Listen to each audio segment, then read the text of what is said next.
Hi, everybody. Thanks for coming back. This is Anne-Marie Walts. Today, I have a special guest on my podcast, and I'm really excited to be able to help Cindy Sheridan Murphy with her cause. She's the founder of Each Moment We're Alive Women's Cancer Support Group. So if you would, please help her share her cause in general, get the word out. And I wanted to have her on to share more about what it means to provide support when you've had this type of news come into your life, which is, it not only affects you, the person receiving the diagnosis, but I know from experience that it can affect everybody around you. So thank you, Cindy. So could you tell me a little bit more about like what your journey was to start, how did you get started with this cancer support group?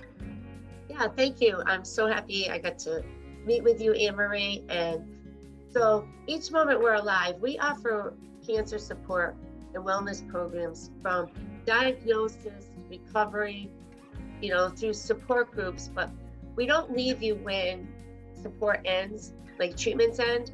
So this came out of my own need, and it was after my own second bout with cancer. Is I found that when my treatments ended, I kind of was left with doctors telling me go back to work. They've done everything they can. They've done a fantastic job. They get you healthy. That's what they're there for. But emotionally, I was left with, how do I go back to work? I'm a dental hygienist with lymphedema. I was struggling, trying to be, like I say, that square peg trying to fit into a round hole. Mm-hmm. So I was facilitating for a local cancer organization, and the doctor there, when I talked to him about, my concerns, and I said, there's got to be other women like me, he kind of challenged me to see if there was. Yeah. So I gathered 10 women. We sat around a yoga studio, and we had paper that I printed out from my own blogs, from my own journey. And we found that there was 10 of us that never knew each other, and that we all had those same things in common. Yeah. That fear, that anxiety, where do I go from here? How do we create my next life? It's new, it's different, and I have a second chance on life, but what do I do with it? Yeah. So that's where we've really come in with helping those women that struggle after their cancer diagnosis. So we do work with them all the way through, but then we also work with them on what we call Living a New Day, an 8-week survivorship program on creating that value, that vision of where do I go from here? And it's been really huge in turning women's lives around. Since the pandemic, we've been able to go across the United States. Wow. Services, which has been great.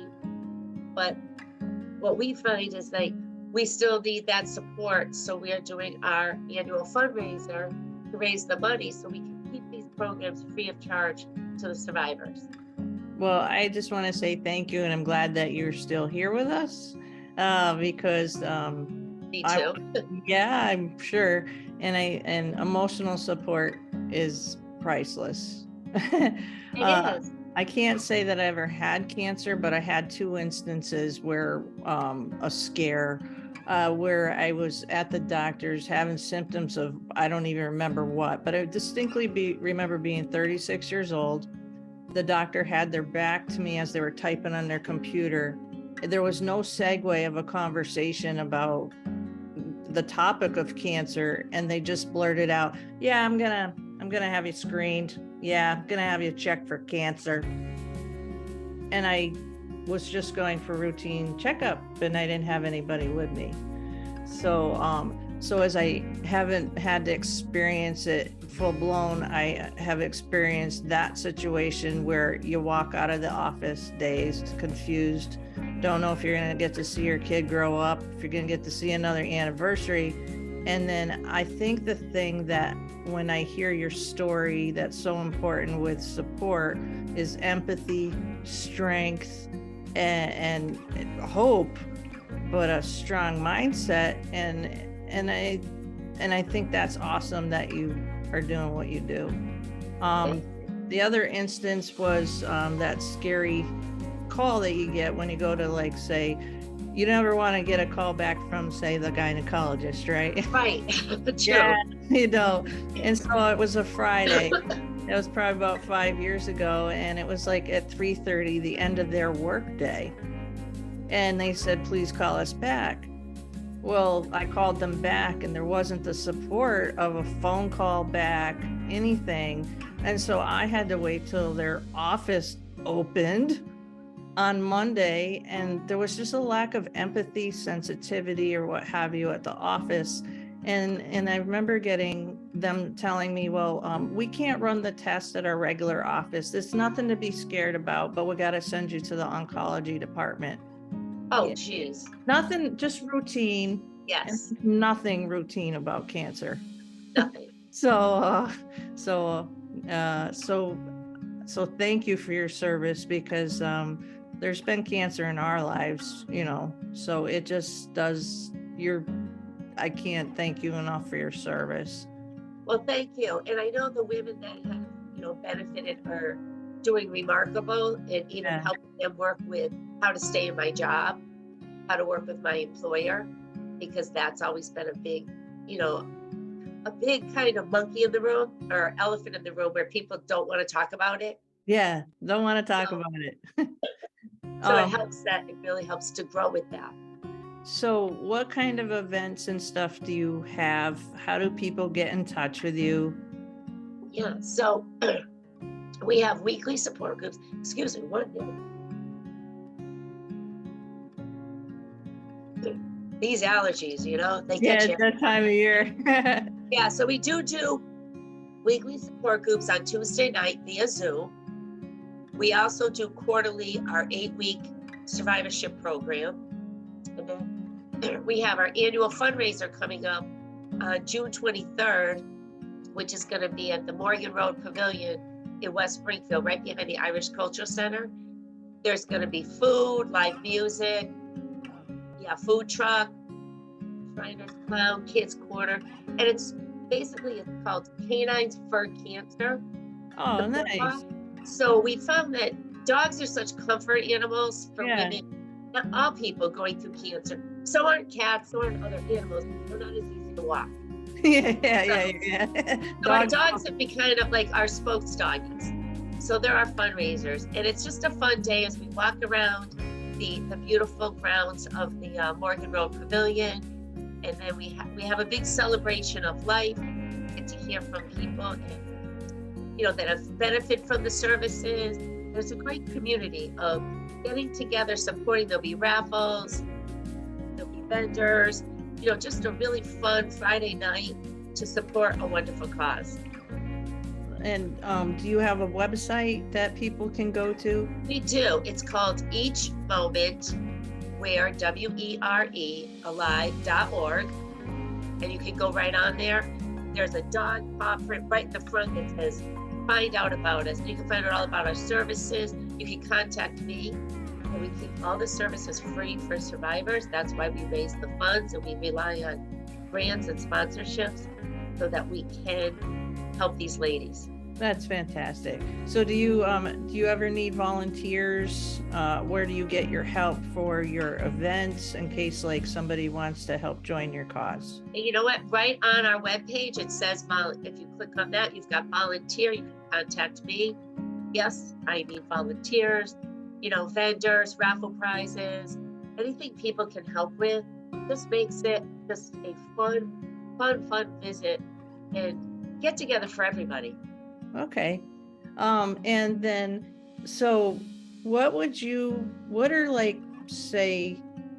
the first thing, if you had to list 3 things, but the first thing that you could share with somebody right now to help put their mind at, I'm going to say at ease, as traumatic as that news can be, at that moment when you're diagnosed, now that you have a cause, what can you do to share with somebody for comfort for themselves? Say to most people, when I talk to them, I tell them, I say, it's I'm going to get you through this.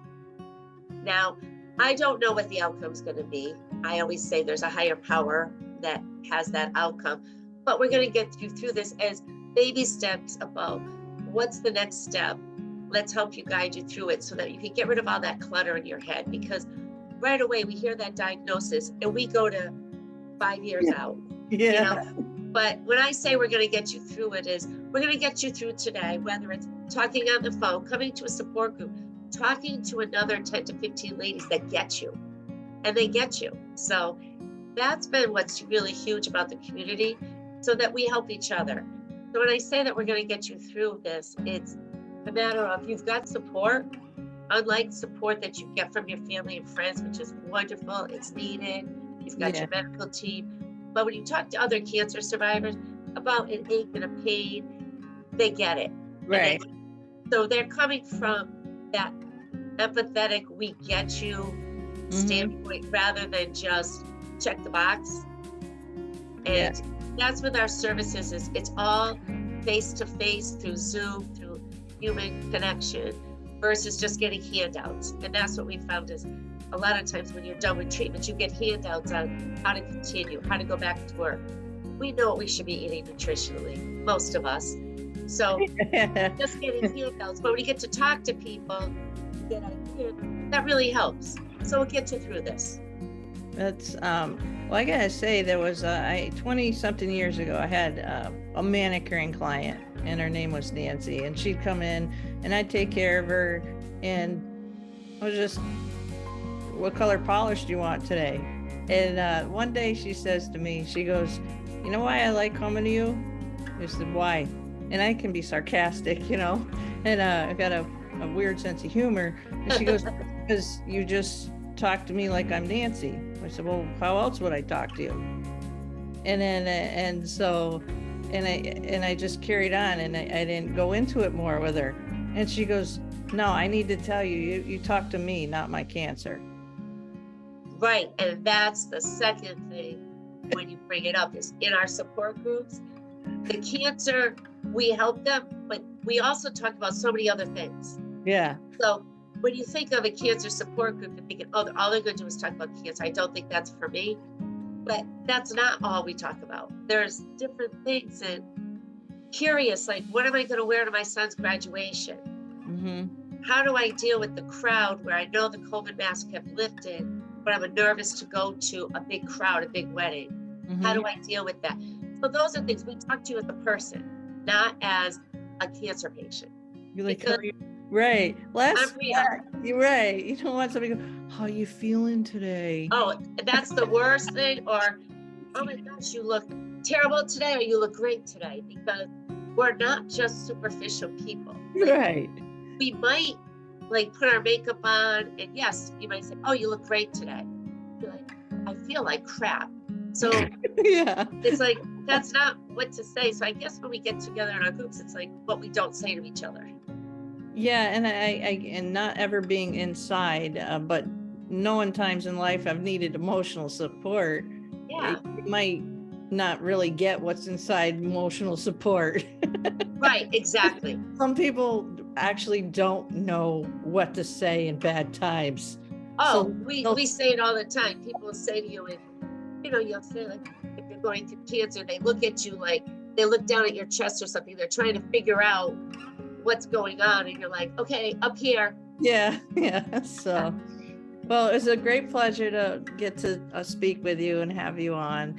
And again, I want to tell everybody, please share this, please get the word out, please help this cause, and let's make this post go viral so people, and that could be your mom, your aunt, your sister, your best friend, they get the support that they need. So, all right. Well, thank you so much. And I look forward to following your journey and helping out. Well, thank you, Emily. You're welcome. Wonderful day.